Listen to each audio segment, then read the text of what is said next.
age of Israel and the kings was ushered in by David in his conquering of so many lands, finishing unfinished work of Joshua, you could say.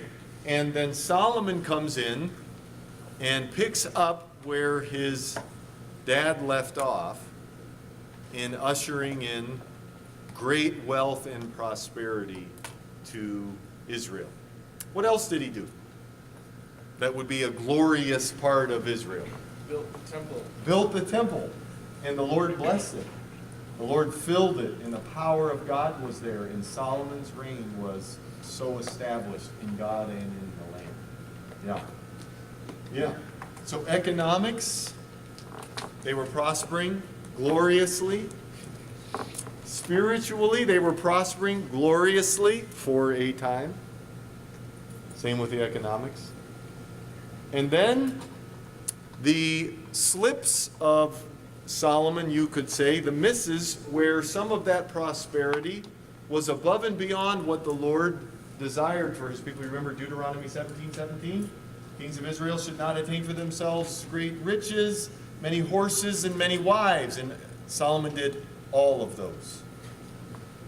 And he did some of it through oppression, ruling by using the gateway out of the Arabian lands to the north, controlling all of that.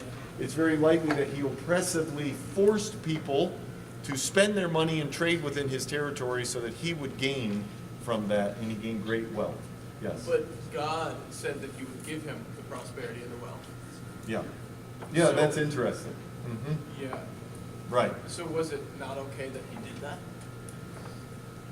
If we take the word of the, I would say, if we take the word of the Lord, promising that because you didn't ask Solomon for all these things, I'll give them all to you, the great wealth and riches, that he took it past that, and Solomon took it past what God wanted, through a human effort of oppressively so on people, and including his own people. So I would say he went past where God wanted him. It's kind of like if, I'm just trying to think of a contemporary example. If, Scott, you or I suddenly came into, took a small risk or a business risk, and we bought something, let's say we bought some land and said, we'll try to develop this, put houses on it, in lots. And it suddenly became the most desirable property in the whole region. Praise the Lord. And everybody wanted to put not just $200,000 houses, they wanted to put $400,000 houses. And you were rolling in it after 3 years. That's not bad. Thank God for the blessing of the Lord. But then you decided to buy 2 Ferraris, 5 houses, and an island in the Pacific. Then we come up to the issues of ethics. What are you doing with your wealth? What have, I keep saying you, I said, well, you or I, what have we done with what God has given us? And we have all of these people we're paying poorly to manage all of our stuff and lands and properties. And suddenly our blessing isn't quite so much of a blessing. That's just kind of the way it's done today, I would say, where it could very well be a gift from God that then gets misused. It can be seen like from the point of view, very wealth, but like for the kingdom, not for him. I don't know. Maybe. Yeah, for the earthly power of the Yeah. kingdom. Oh, sure. The extreme power and the wealth that he had added to his power, and the fearfulness that other nations would have because of all that he owned, all the gold and all the horses he was bringing in, and all of this. Yeah, but God promised, like, I don't know how it is in the original, but like his promise maybe will be more for the kingdom than for him, but I don't know. Yes, it's the example of how long he took to build the temple compared to how long he took to build his own palace. It was almost twice the time he spent on his own house than on the Old Testament house of God. And that's a sign right there that he was using it for his own gain and work. So, Daniel. With regard to the Solomon and the riches thing, it makes me think of Solomon, like, the Lord promised Solomon riches and all of these things. It was the Lord said that he would add to it. So, with regard to, then there's the other scripture that says kings shouldn't seek these things. Mhm. And it's like the promise of the Lord, it's a promise to be received, not something to be achieved. You're not going for it. Mhm. You're not going for the promise, but you're going for the Lord, and you're going to inherit the promise through the Lord. So Mhm. I think of it as a matter of the heart. Are you going for the things and the stuff, or are you looking for God? Mm-hmm. And then the actions follow the heart. Where our heart is set, our actions will follow. And we will order our lives accordingly. Yeah. Yep. I would say also, I agree, the heart was turned in a certain direction. And worse than the wealth and abuse of power was the adaptation, maybe, it wasn't even really adaptation, or the syncretism of what? What did he bring or allow to be brought into the land? The women, like other religions. Yeah. Women and all that. The very Canaanite practices, abominable practices, and rituals, and places of worship, and Asherah poles, and pagan idols, that they had worked so hard for so many years, and Samuel and other leaders and the judges to rid the land of. Those very things were brought back into the land by the very king who set up the temple of the Lord as a statement that all of the gods of these lands are now officially and very powerfully and magnificently replaced with the worship of Yahweh. The very king that did that is the same one who then backtracks and brings back in the gods and practices and detestable things that had taken so long to cleanse the land. It's a very sad story. And it's very ironic that it was the one who set up the temple of the Lord that did that. And he was deceived by his women. He was deceived by his foreign wives because of their influence in his life, and obviously there was a refusal that they would not abandon their gods and their ways that they grew up in, and he had married them out of royal families and other countries, and so there was an accommodation there, and so Solomon decided, we will set up shrines for you and temples and places for you to carry on your worship. And clearly the people of Israel themselves began adopting those practices because the king's wives are doing it, the king is going there. Surely we then are to include this in our worship of Yahweh and the temple of the Lord. And so there is the demise of Solomon that begins, the downfall of Solomon, as he brings these practices in. And who can tell us who is going to inherit the throne after Solomon dies? Who is it? Of a united kingdom. Let's look at the picture of the united kingdom here. I have a picture for you. Well, the topic is the divided kingdom, but here's the united kingdom. I know that you can all read that from all the way in the back. No, you can't. Let me see here what I can do with this. I can zoom in.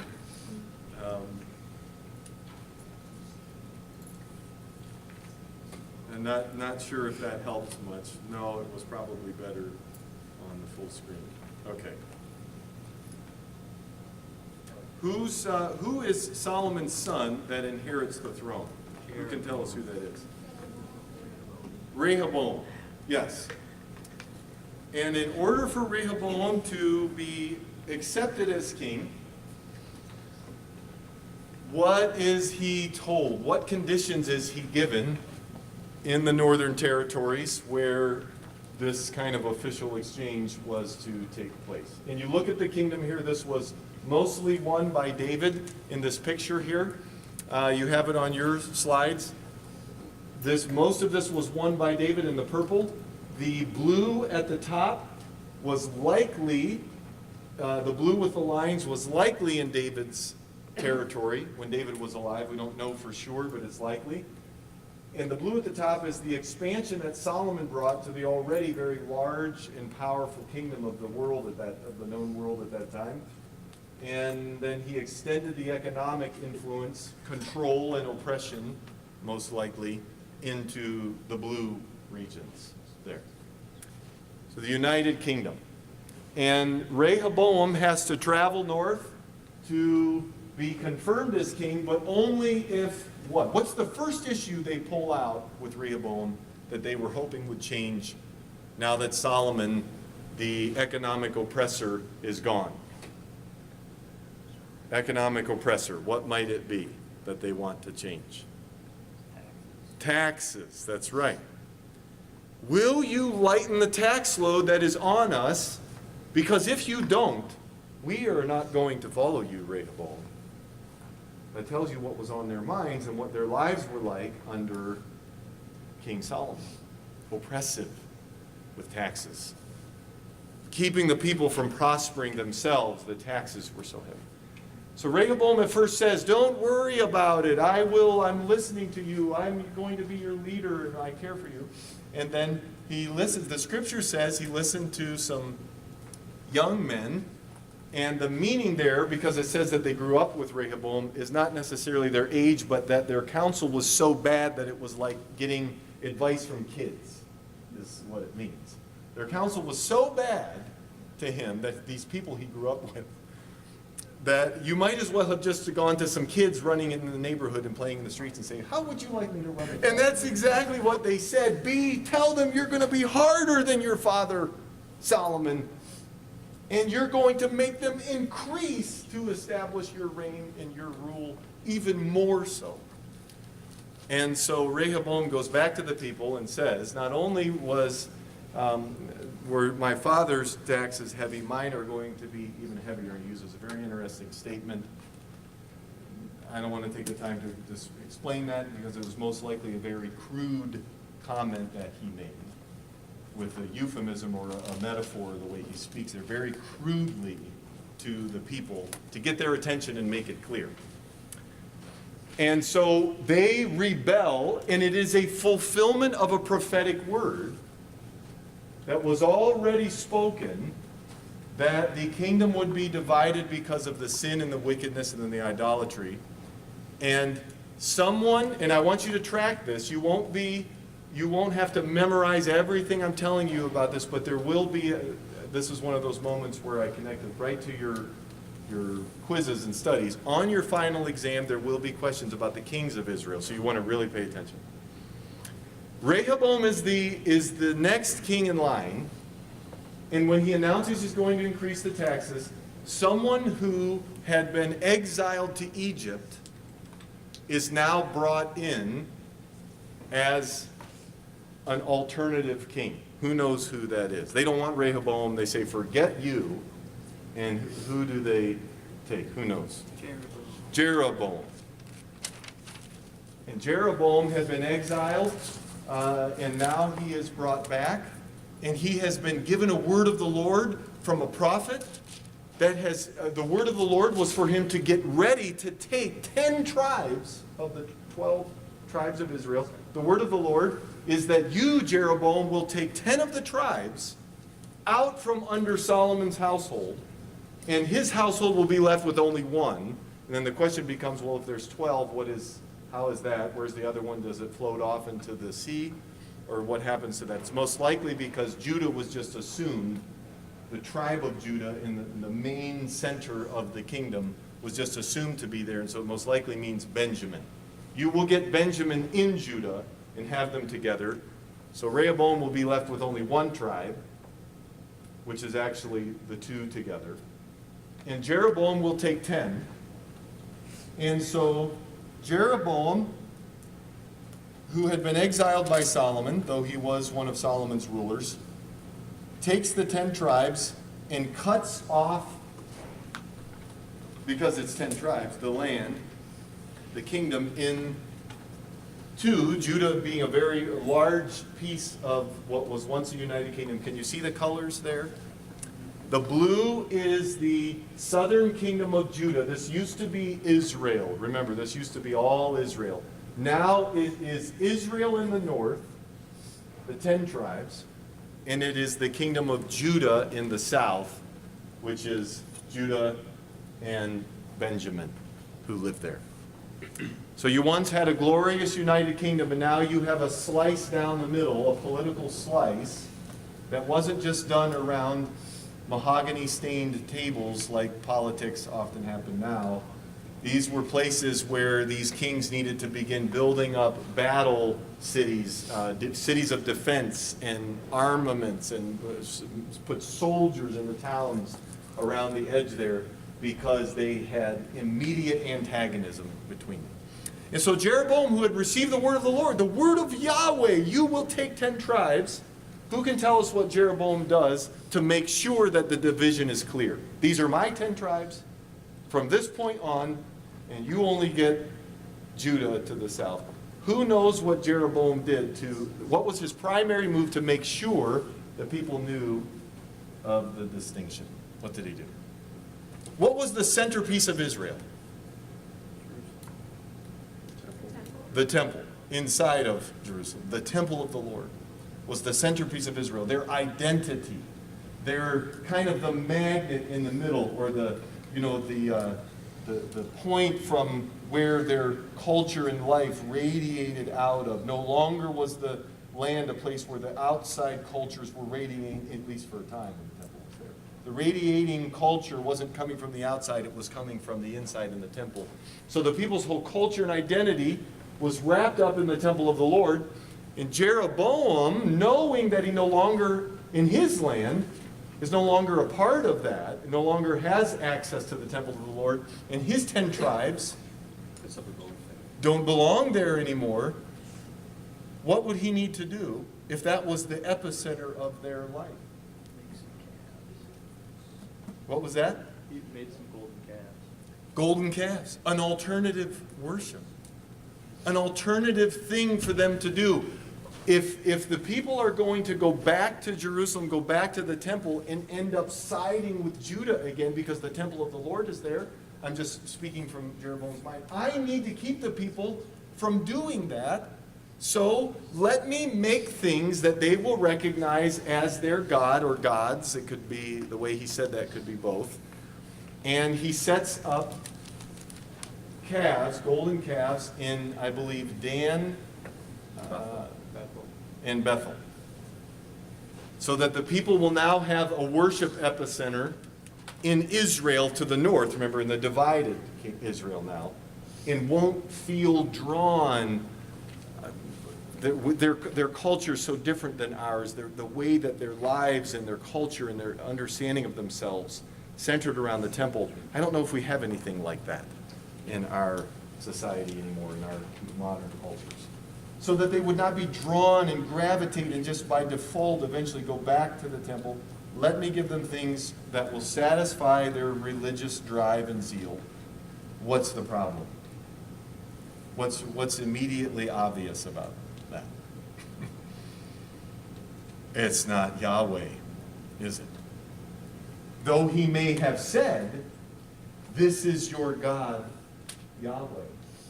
We're now bouncing all the way back to the beginning where the religions of Egypt and the Canaanites are coming right back into the land. And so Jeroboam leads the people, the 10 tribes to the north, into immense wickedness. That's chapter 12. We've just come out of Solomon's reign and death in chapter 11. The rebellion against Rehoboam for his rude comment about the taxes. And now Jeroboam has taken the 10 tribes, gone north, and he has set up golden calves at Bethel and Dan. Meanwhile, this is what happens here in the book of Kings and Chronicles. You will go back and forth. Northern kingdom, southern kingdom.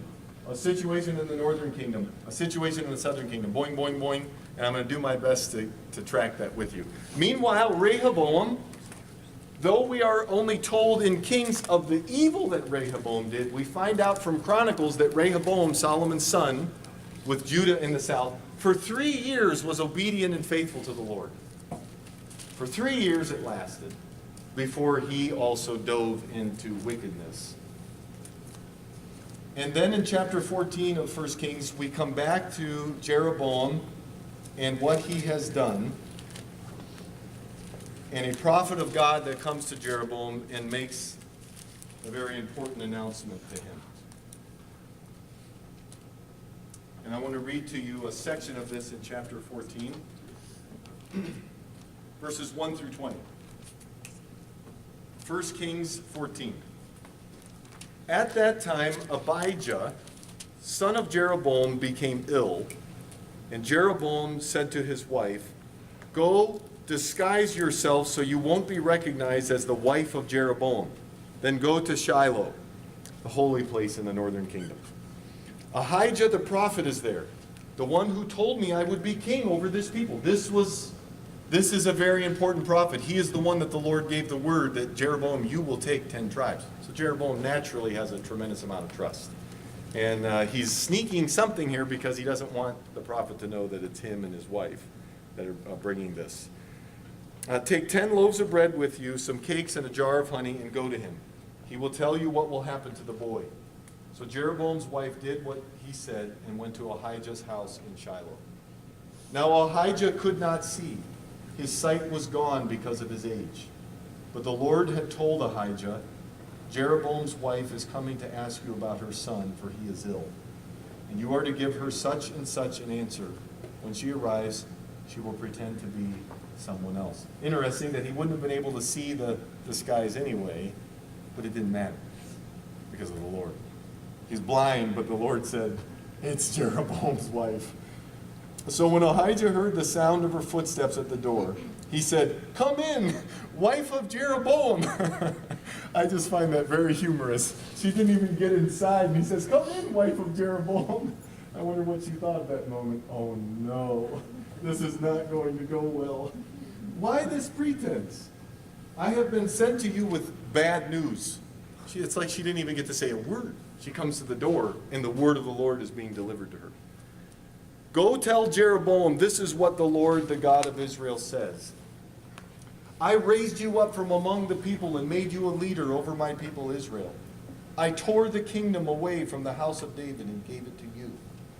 But you have not been like my servant David, who kept my commands and followed me with all his heart, doing only what was right in my eyes. You have done more evil than all who lived before you. You have made for yourself other gods, idols made of metal. You have provoked me to anger and thrust me behind your back. Because of this, I am going to bring disaster on the house of Jeroboam." This and now proceeds what is one of the most condemning words in all of the Bible.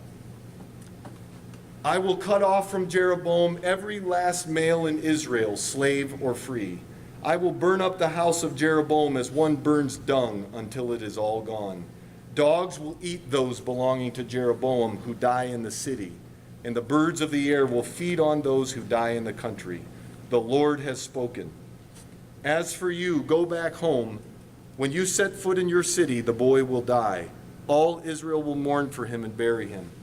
He is the only one belonging to Jeroboam who will be buried, because he is the only one in the house of Jeroboam in whom the Lord, the God of Israel, has found anything good.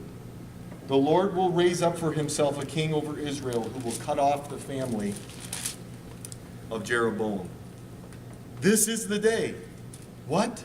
"Yes, even now. And the Lord will strike Israel so that it will be like a reed swaying in the water. He will uproot Israel from this good land that he gave to their forefathers and scatter them beyond the river, because they provoked the Lord to anger by making Asherah poles. And he will give Israel up because of the sins Jeroboam has committed and has caused Israel to commit." Then Jeroboam's wife got up and left and went to Tirzah. As soon as she stepped over the threshold of the house, the boy died. They buried him, and all Israel mourned for him, as the people had said through his servant, the prophet Ahijah. And then we have in verse 19 a typical record closing the account of Jeroboam by noting the length of his reign and some of his activities. So we have there a closure. The author closes out for us this account of Jeroboam. This is not a good situation.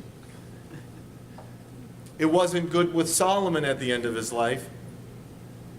The Lord has taken 10 tribes of Israel and given them to Jeroboam, and now the situation, you could say, is 10 times worse.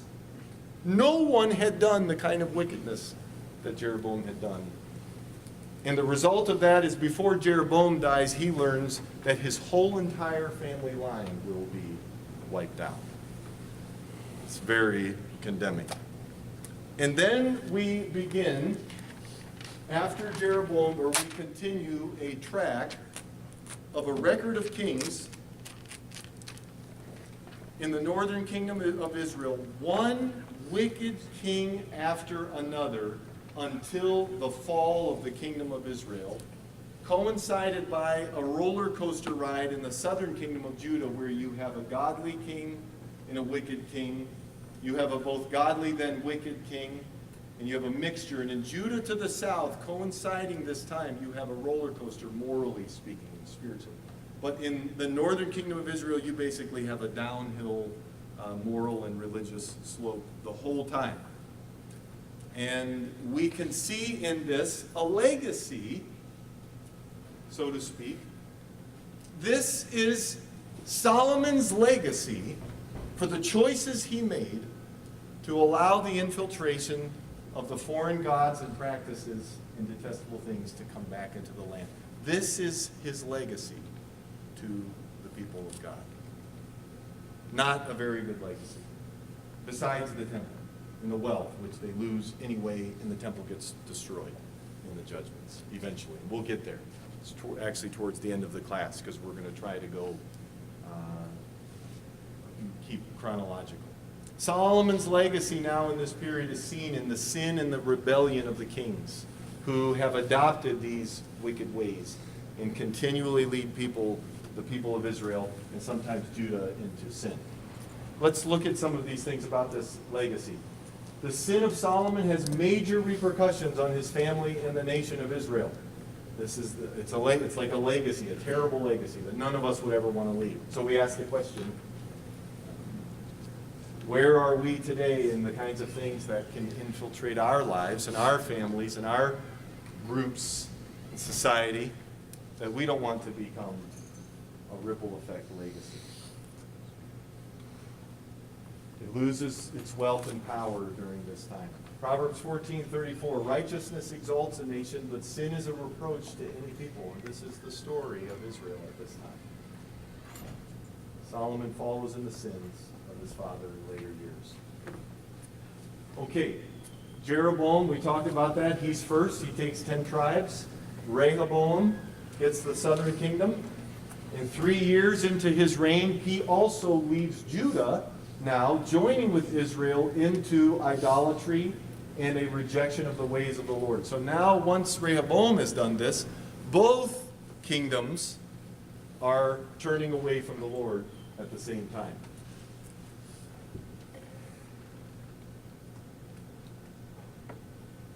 Okay, we've covered that. The taxes, how it happened.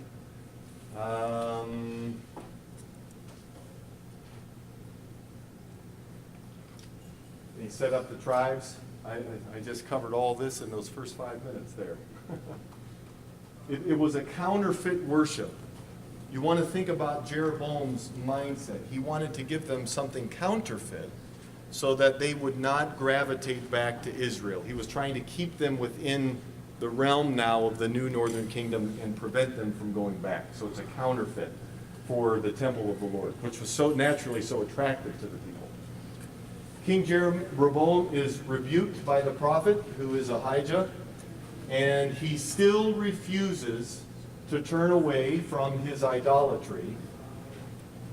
And we don't see this fulfilled for 290 years when King Josiah becomes king 290 years later and turns the people back.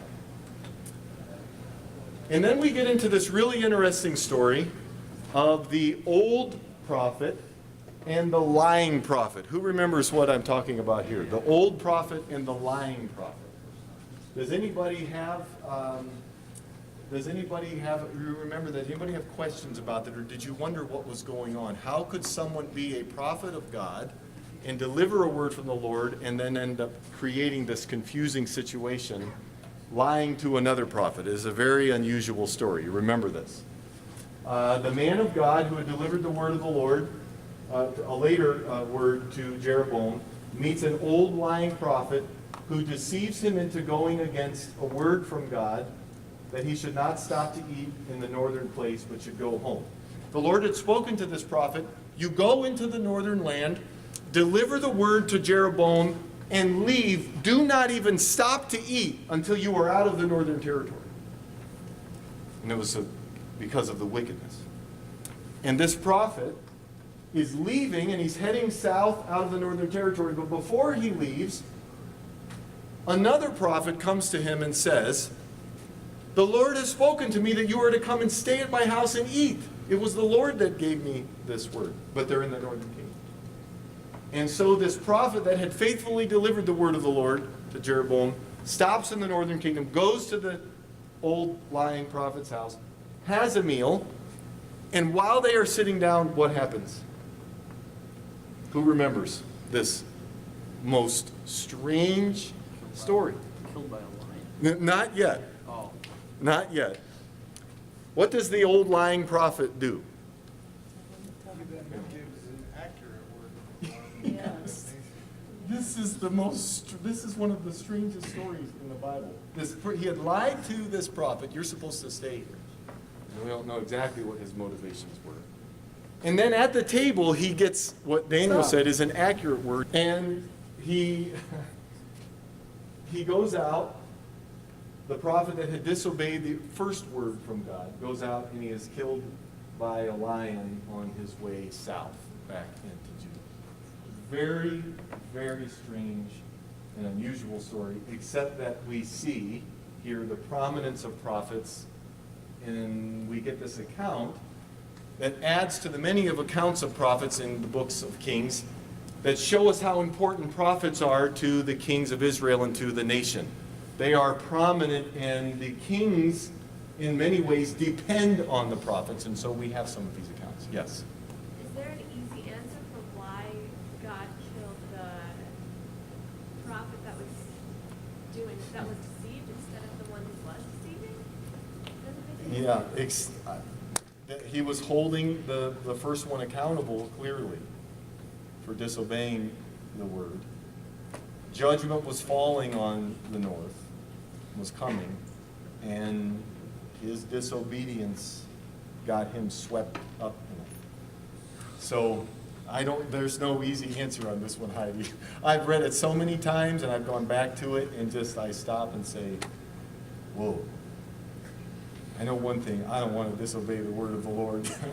And so. He didn't know that he was being lied to. He thought that God was telling him, like God was giving a different word. That God had changed his mind on that or something.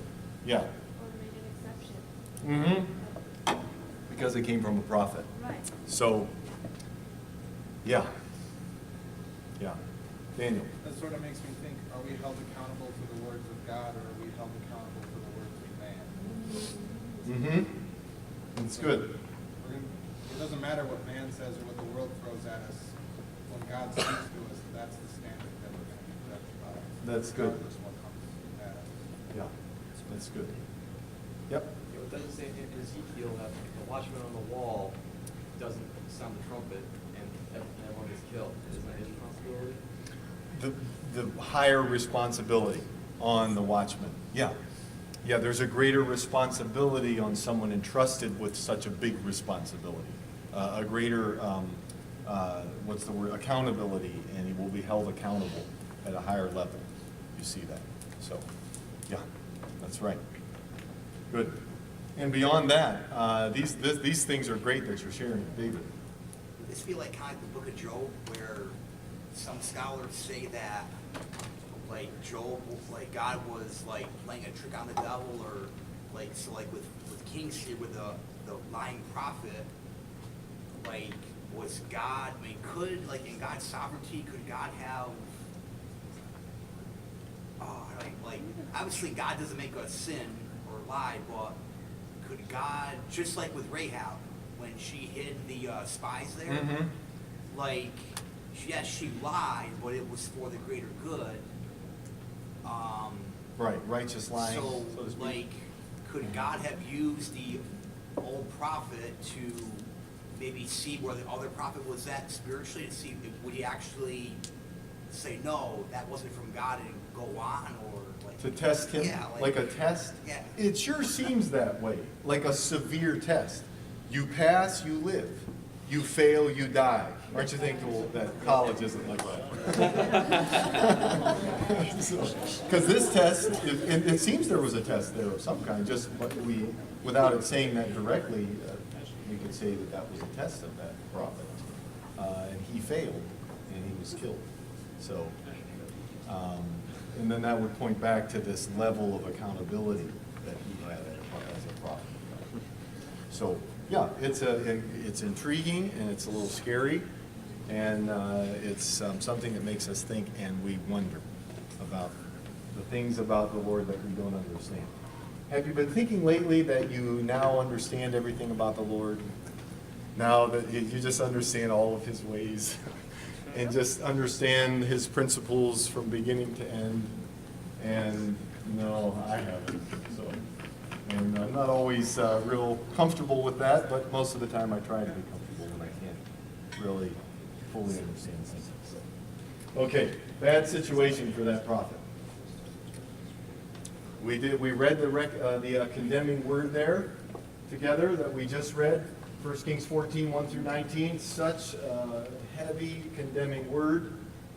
It was fulfilled, mostly, the wiping out of Jeroboam's line. There is a text in Scripture that shows us how that was fulfilled. During a revolt of Baasha, who was vying for the throne, warring for the throne, just about killed every single one of Jeroboam's line, and thereby fulfilled that word that was spoken about Jeroboam's line. And it was at this time also, not only are they both now together turning away from God, northern and southern kingdoms, they are beginning to, it's not like they were friends saying, let's just both turn away from the Lord together. They were turning away from the Lord, and they were at each other, fighting each other, and they began to war with one another, the border wars.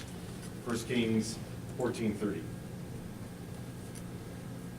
1 Kings 15 through 16 records violent revolts and coups within the northern kingdom, with the evil Baasha taking the throne for 24 years. Baasha's end was prophesied to be just like that of the descendants of Jeroboam, who he had ruthlessly killed. His wickedness resulted in a word coming to him that your end, Baasha, and your line is going to be just like what you did to Jeroboam in wiping out his line. And that his lineage would be killed and eaten by animals, 1 Kings 16. And then we continue. More evil kings keep coming and going with varying lengths of reigns of years, and sometimes they're reigning together, co-regencies. And it makes it difficult for scholars to add up all the years because we don't know exactly when. Sometimes they were reigning together before the new one took the throne fully, but they would still count that as his reign. One evil king in the north after another, and we get in this part of Kings a focus on the northern kingdom, and until we come to Ahab, who is named the most wicked king of them all. You would think there couldn't be any worse than these guys that have been going. And Ahab takes the wickedness and the sin, the rebellion, the detestable practices. He takes everything to the next level. Not a good accomplishment, huh? And he does this with his infamous wife. Who knows who Ahab's wife is? Jezebel. Jezebel. There's a reason that people do not name their daughters Jezebel. There's a reason. If anybody names their daughter Jezebel, you will immediately know something about that family that you need to pray for them. There's a reason that that name is, will never make it on the most popular baby name list. I didn't see it. I read through a book when my wife was pregnant with our first. We got a couple baby name books, and before I had this thing in my mind that before we select a name, prayerfully so, I am going to read every single one of the 10,000 names in this baby name book, and I read them all. 10,000. Not in one sitting. You'd be surprised how many names mean lame. But none of those are as bad as what would be associated with the name Jezebel. And there's a reason I did not come across her name in the J's for females in that book. She was extremely wicked, and we will look at some of that. Now we go back to the southern kingdom. This is not a different book in the Bible, but we're getting an introduction here. 1 Kings gives us an introduction to the kings and the wickedness of the northern kingdom. And then 1 Kings also gives us an introduction to the kings and the rule and what's happening in the southern kingdom before it's picked up elsewhere. And we come to the second king of Judah. Who's the first king of Judah in the south? Jeroboam's in the north. Rehoboam in the south. It's okay that it's all sounding like one big right now, because it did to me at first too. Rehoboam is the first king, and he is followed by his son Abijam, who becomes king. And he continues where Rehoboam had fallen away from the Lord and had led Judah away from the Lord. His son Abijam, coming up in that and not really knowing any different, picks up his father's legacy and continues to lead Judah in wickedness. His reign is only 3 years. During his reign, Abijam, God continued to show, here's what is so stunning. God continued to show his faithfulness and kindness to the southern kingdom, that's Judah, because of the promise he made to David, who, and this is what it says, did what was right in the sight of the Lord and did not turn aside from anything that he commanded him all the days of his life, except in the matter of Uriah the Hittite in that terrible story. And so in the midst of this, Kings tells us, the chronicler here in this book tells us that despite this turn towards wickedness, God continues to be faithful to the kingdom of Judah because he has promised that there will be a ruler on that throne there will be a ruler forever on the throne of David. So God is faithful in spite of the turn to wickedness. After Abijam comes King Asa. When Abijam dies, Asa is his son. Asa learns of the ways of the Lord and turns back to the ways of Yahweh. He is a king who causes people to repent and to turn away from wickedness. This is good news. And this is where we get this up and down slope. We're taking an upswing now, morally and religiously, in the southern kingdom. The northern kingdom just keeps digging further and further down into a pit. The southern kingdom, they're kind of coming out of darkness here with Asa. Under his reign, a revival begins in the land of Judah.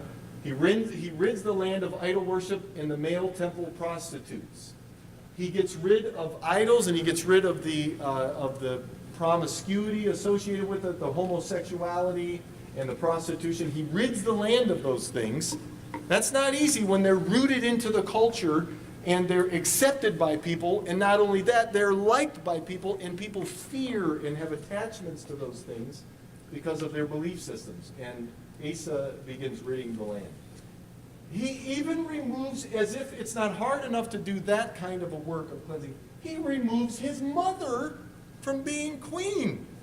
That is no small task, to remove the queen, especially when she's your mother, because she worships idols. Civil war continues between Judah and Israel during Asa's 41-year reign. He's blessed in that way. He's given 41 years in the southern kingdom. Asa was kind of like a a 2 million candle power spotlight. What do they make them now? I remember I was impressed when they got up to 2 million candle powers.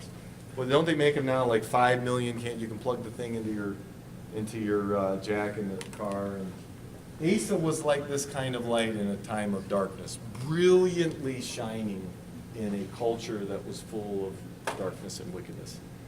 And the Lord blessed him and gave him 41 years. You know, we need people today who are willing to go against the tide.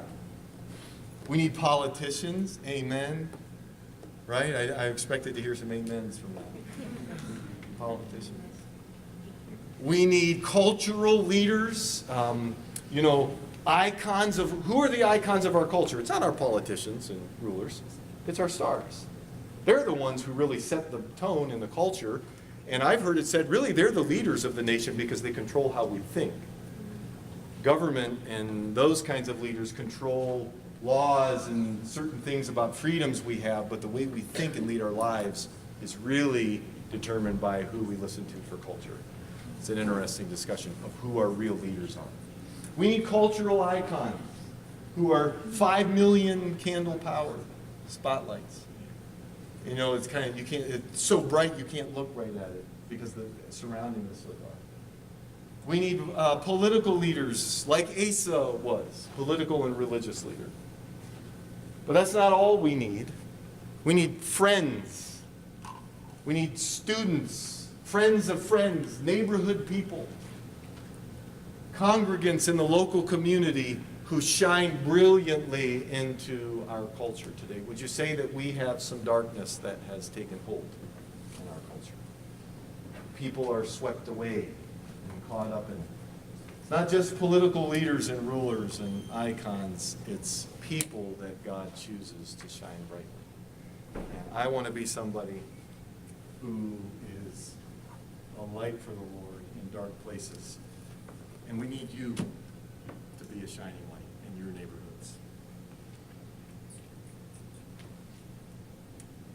1 Kings now takes us right back to the northern land. We're jumping back, and I'm doing my best to follow this so that you can follow along what is there. Takes us right back into the northern kingdom to another vignette, well, it's a long one, of the most wicked king in all of Israel, Ahab. And here's a hard thing to grapple with. You would wish that because of that he would be given like 3 months, like some of the kings. Some of the kings, they reigned like 3 months or a few days, before they were assassinated or committed suicide or some of the things that happened with some of the kings.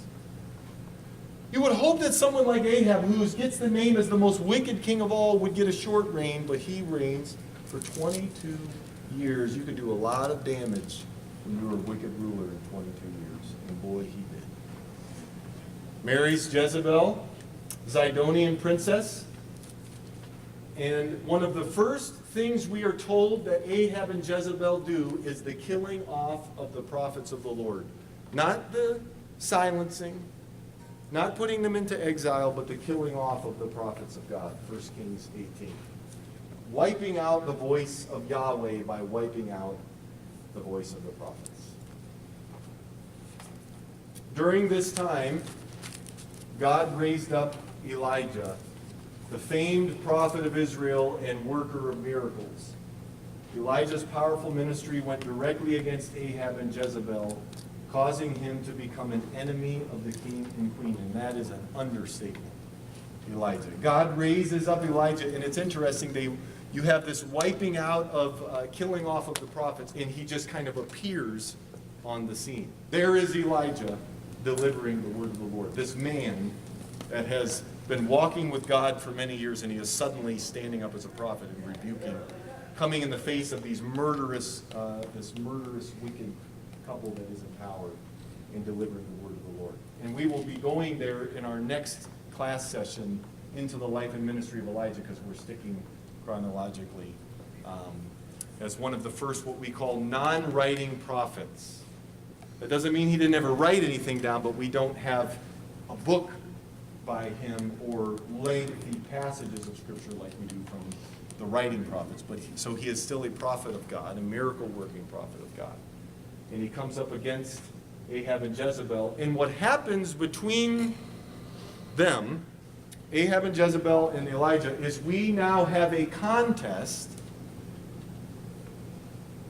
of who is going to prove themselves to be the real God of Israel. Will it be the Phoenician gods that Jezebel had the people worship and had the land embrace with the sacrifices and the immorality and the prostitution and the idols and all of those things, which is what was now dominating the land? Or will it be this God Yahweh that Elijah claims to speak for? And his voice isn't followed by a whole lot of other voices at this time. It's not like Elijah had a great congregation following him or a great army of people and soldiers coming behind him to support what he is saying. And so his voice, in one sense, is a small voice in the nation of Israel with this loud sound of the rulers, Jezebel, and who is going to win the contest. And there really is a contest that gets set up. Yeah. Is Ahab northern or southern? He is in the northern kingdom, the most wicked of all of the northern kings. Does he ever repent? Yeah, he doesn't. I'm trying to think of the way. There's a sense, I think, in sometimes where he acknowledges Elijah as a prophet. Well, I'm But- thinking of, there's one specific king that was like, is referenced, the reason that kingdom fell was because of the deeds of this king. That he was captured by like the Babylonians or something, and Mhm. God delivered him out of that, and for the rest of his days he followed the Lord. So that his sort of repentance stayed the judgment of God. We don't have that kind of turnaround with Ahab. And I think that even if he had wanted to, when he saw the power of the Lord, he was under, it's like a spell. He was under the spell of his wife Jezebel. And she really was the one who was running the show. And so he's kind of living his life under her command and doing what she wanted, and using her to get what he wanted when he would whine and complain, which he does. It's terrible.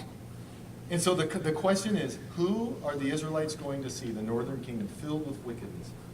Who are they going to see as the real God of the land? The odds are against Elijah, stacked up. The people have turned to the foreign gods and the idolatry. The rulers have turned to it.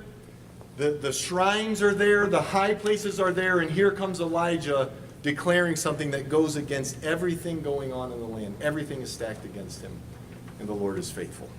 And we'll get there next time. We have some time for questions and discussion here. I saw a hand was over here. Yes? There's one. Who was the king of the other kingdom at this time? At the time of Ahab?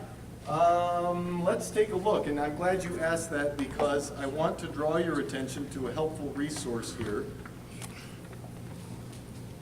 On the Populi pages, if you go to the Info tab, you will find two links, under links on the Info page, two links to two different charts that show the corresponding kings of Israel and Judah. And this will be very useful for you in your studies, so that the questions that appear on the final exam, you will be familiar with them.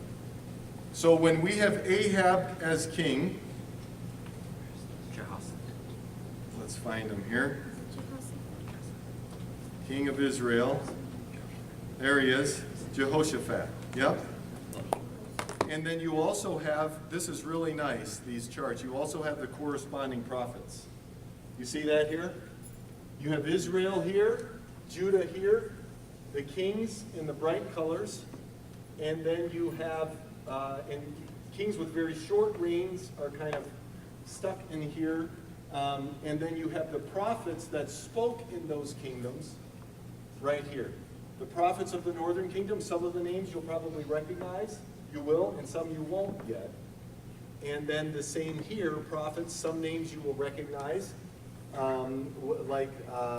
We have Elijah, prophet of the Lord, he's both. We have Joel, you recognize that. You recognize Isaiah, Micah, these are writing prophets, some of them here. And Jonah, Amos.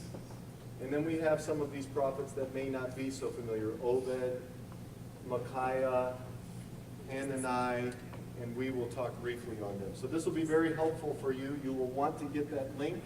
I would recommend that you save those links to your favorites or your bookmarks. Here's the other one.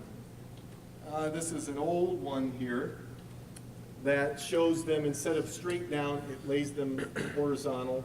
And we have Israel at the top and Judah at the bottom. And you want to notice here, we're going to be tracking along with this. It also gives the years. And you see that the northern kingdom of Israel ends around 720 and is defeated by Assyria, and the tribes of the northern kingdom go into captivity with Assyria. We'll get there much later. And the southern kingdom of Judah goes much longer, but is then defeated and taken captive, ripped out of the land of Israel by the Babylonians here in 586, and so BC. So these are very helpful for you. This one here, I prefer. They have even, the makers of this chart have even color-coded it so that we have a scale of righteous to evil. Isn't that awesome? I think that's really helpful. So when you look at that, why is Manasseh bold red? Over there in Judah, he's in Judah. That's where more righteous kings often were. But over here in Judah, we have these red blotches.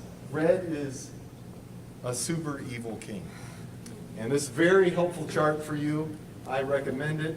And instead of having you buy something to keep with you in your textbooks, I knew that these were available online. So I've linked you right to the websites there. A great resource for what is a very confusing thing to get a hold of if you're just reading through Kings and Chronicles, because there are names. Sometimes in a matter of 5 verses, you just have multiple nations and reigns and prophets all named and listed and saying what they're doing. And so this will be a good help for you. Okay, make sure you look at that. Make sure you study those kings to the point that you know who the first and last kings are, especially who were the first kings of the northern kingdom, who was the last king of the northern kingdom, first and last of the southern kingdom. And you would be able to, when you see the name of a king, you would know whether or not he was in the north or the south. Was he a king of Israel, or was he a king of Judah? That will be important for you to have that kind of familiarity. You could make the sun burn through.